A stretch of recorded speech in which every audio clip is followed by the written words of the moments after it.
Hi team, lecture number 3. Um, as always, I'm going to be talking about 3 things today. First, I'm going to go over genre. Then I'll talk about introductions and conclusions and structures overall. And finally, I want to talk about your informative speeches, your first big speech coming up next week. Before I do that though, I want to give you all some feedback on your impromptu speeches. First, I'm glad to see all of your faces at least once a week. It gives the class a sense of community where they really could have been none in the online format. Second, it's good to see that all of you have gotten a hang of recording videos, posting them on YouTube, and then replying to your peer reviewees.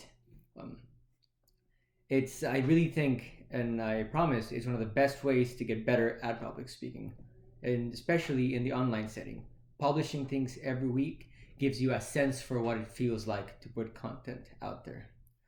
It's hard to give feedback to all of you in this format because all of your speeches and all of your styles are very different. So what I'm going to do is I'm going to give some overall feedback about one piece of advice per video. But I encourage you to reach out to me through email or in a discussion post and ask specifics about your speeches. That is, simply put, the best way to improve. So, in public speaking, I usually tell folks that they need to be more formal.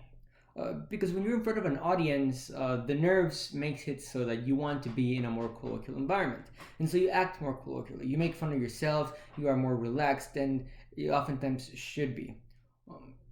In this case, it's a little bit of the opposite. Because you are recording your speeches, because you have the opportunity to practice them more, to do different takes, and because you are a little unclear on what the audience is, your speeches tend to be a little more formal, feel a little more robotic or formulaic. And this hurts the overall message. It's hard to watch something be very formal or very robotic in a video and take them seriously. So what I want you to do is the opposite of my regular advice. I want you to act more colloquially. People watch videos on their own. So when you're talking to someone and they're watching the video, you're talking to them specifically. I want you to pretend that the speech you're giving to one person. Even if it gets a little silly the first couple of times, we need to figure out how to make it so that each audience member that's watching your videos feels like they're being addressed directly. In order to do that, we got to take away some of that formality, some of that robosity, if you want to name it that. Be colloquial, be a little more lively. Perhaps that'll help you address the audience more directly and give a better speech. Now on to our main subject. Genre is one of my favorite things to teach. We use genre on our everyday to categorize things, movies, for example, so that we know what to expect from them. Genre is, in fact, a series of culturally produced expectations that work circularly. What do I mean by this? I mean that when we watch westerns or horror movies, we build a vocabulary. We learn what to expect from those movies so that we can categorize them and then watch more of them. As we watch more of them and as those movies subvert our expectations, play with the things that we are expecting, our ideas of what fits in a genre or in a horror movie change. And so genre keeps developing, even though it does so slowly, even though we think of genres, young fiction, cooking shows, horror movies, westerns, as things that are solid, as a series of things that a content has to have to be categorized as if they are in fact living things. They're changing every day, every time something names itself a part of the genre.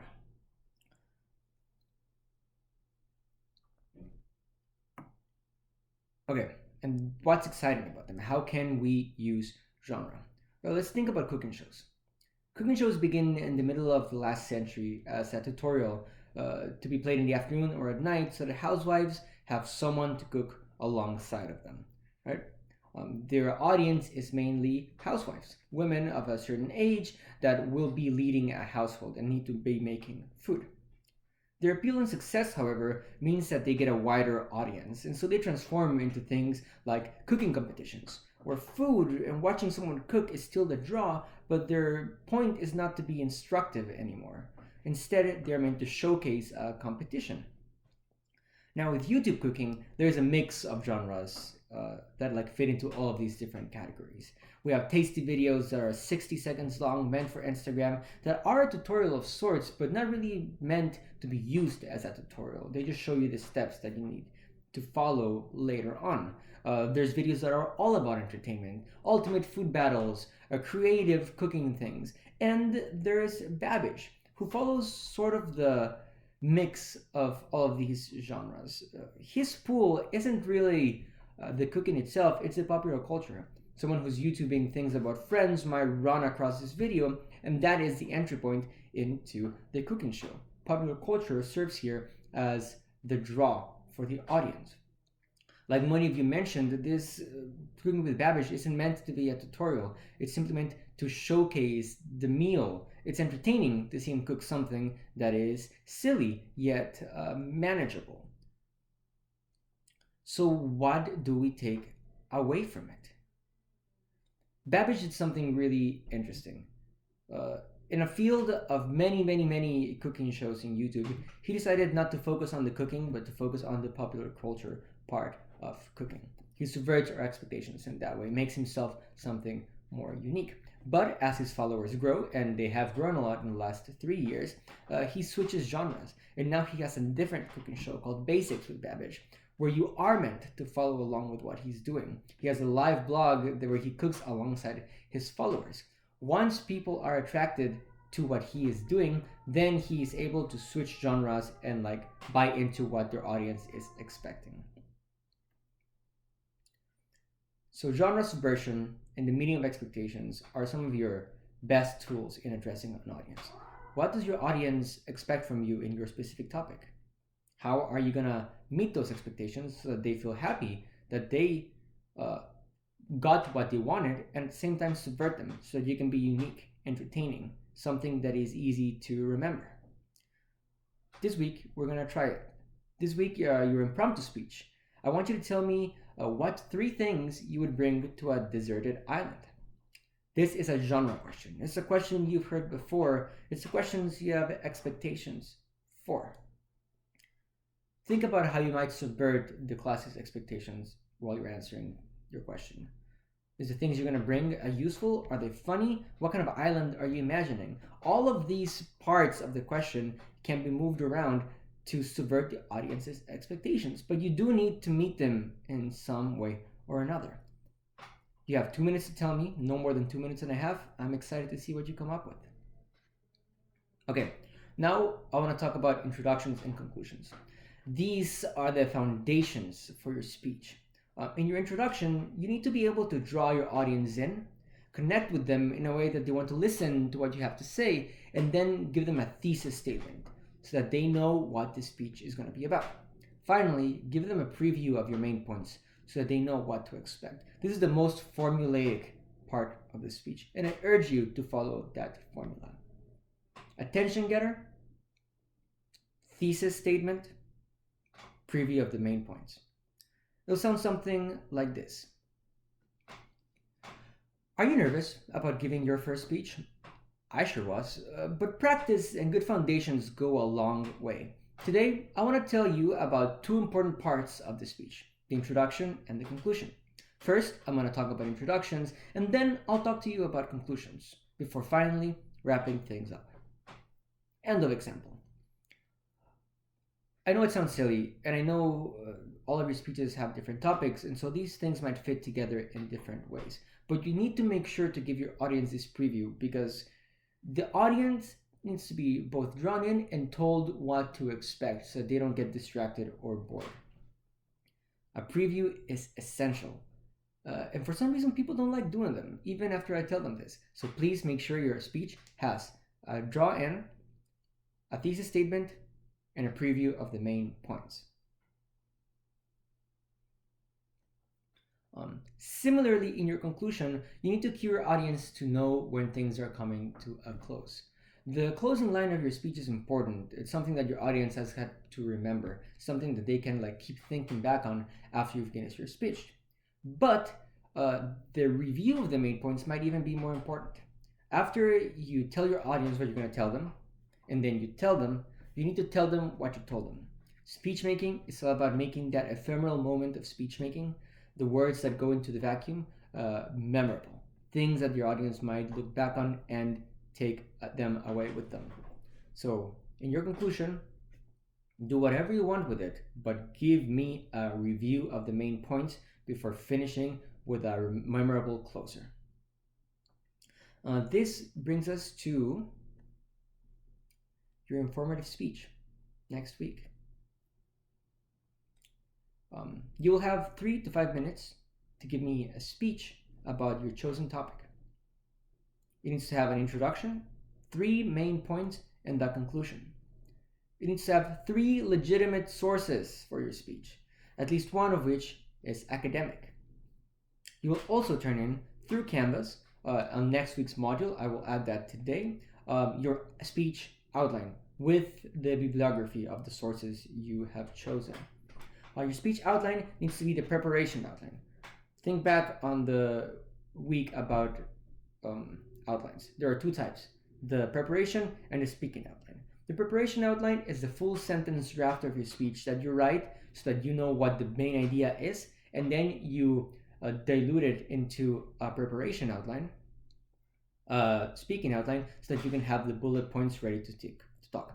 I do not want bullet points. I want the full written speech. I want your preparation outline because I want to see that you're actually writing those things before you make them into bullet points. It's the best way to prepare for the speech making. I'm going to send you an email with the speech rubric today, which shows you all the parts of the speech I'm going to be looking for. But simply put, I want an introduction. I'm going to repeat myself. With an attention getter, a thesis statement, a preview of the main points. I want 3 body paragraphs, each body paragraph alluding to the source for which you got the information, one of which has to be academic, and a conclusion with a wrap-up, a review of the main points, and a memorable closer. The rubric is going to have all of those categories and all the different parts of the categories, as well as some other categories about overall effectiveness of your speech and a review of your delivery.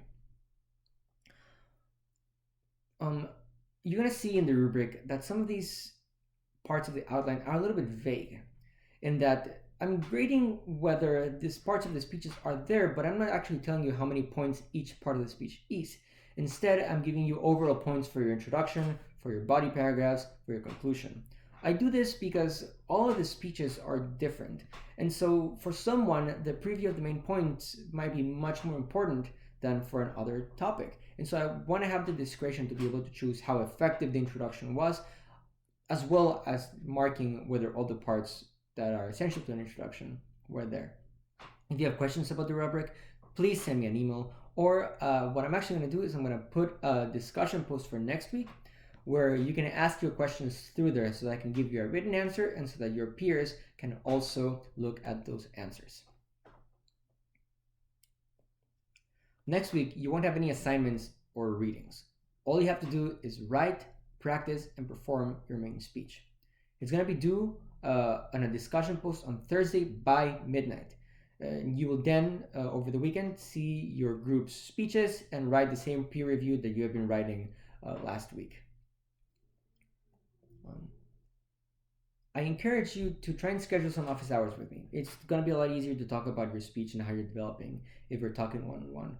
I'll be free to schedule all of next week, so send me an email and let's talk if you feel like you need to. Now, to close, I know some of you have not been meeting the deadlines for the reading and for the video questions, and I wish you did. It's hard to give these lectures if I don't know what you got from the readings and the videos, and it's hard for your peer reviews to review your speeches if they're late. There's no late grades for big speeches. Your informative speech needs to be there on Thursday by midnight. If you miss it, then you get an F in it, and it's a big part of your grade.